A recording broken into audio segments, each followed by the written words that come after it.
Hello, everyone, and welcome back.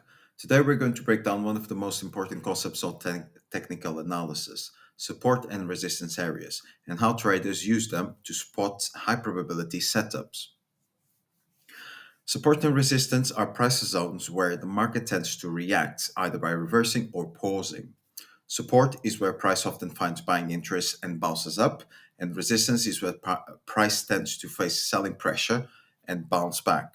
Now, depending how volatile the market is, price might respect these areas and react, or break through them completely.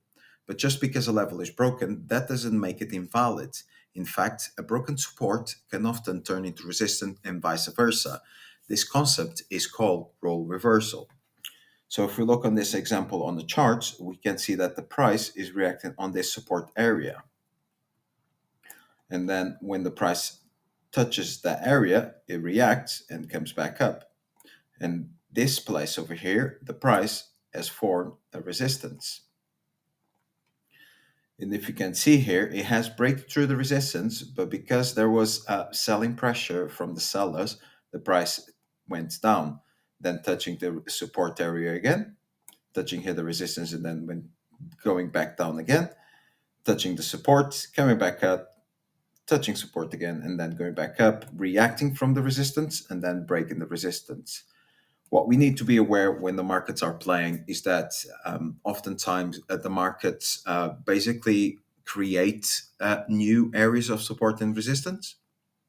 And that causes the support and resistance to shift prices. So, for example, here, the resistance was created on this area, and then a new support was created on this area because there was a break of that resistance causing that break, and therefore there's buying interest within this area.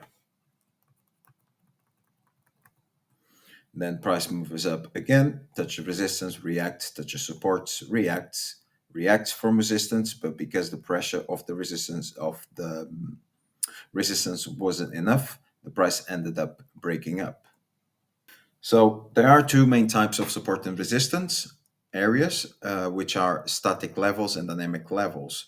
The static levels, they are the horizontal zones, as we can see on the charts, based on previous highs and lows or key price reaction.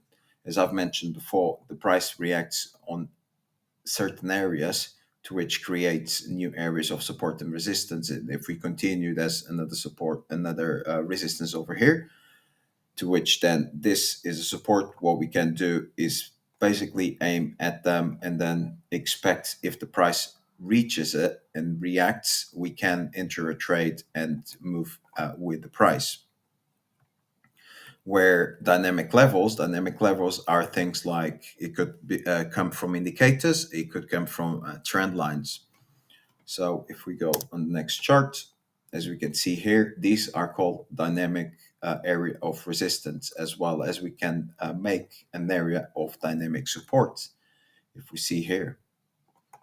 And then the price reacted there, and then we would expect it to react over here. However, the price has broken down, which means that this area or this level of which was support before now becomes resistance, and now market reacts. And then we can have indicators as well. If we go to moving averages, just a simple one. Go. This is not what I wanted. There we go. Okay. So if we go and look for it, we can see that the market reacts at those areas. So price broke down below the 50 EMA, touched it, reacted. Price touched it, reacted. Well, open up higher than the 50 EMA, reacted, and continued to go down.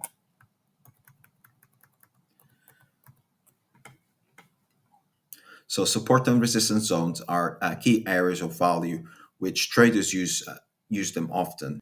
So The traders use them often to identify potential entry and exit points, increase confidence in a strategy, or place stop losses and targets more effectively. They act basically like a map, helping you to navigate price action more confidently. So this is basically how the support and resistance works. We have dynamic and static support and resistance. If you're serious about trading, learning how to identify and use support and resistors is a must. If you found this helpful, give it a like, subscribe for more, and let me know on the comments how you use these zones in your strategy. Thank you very much.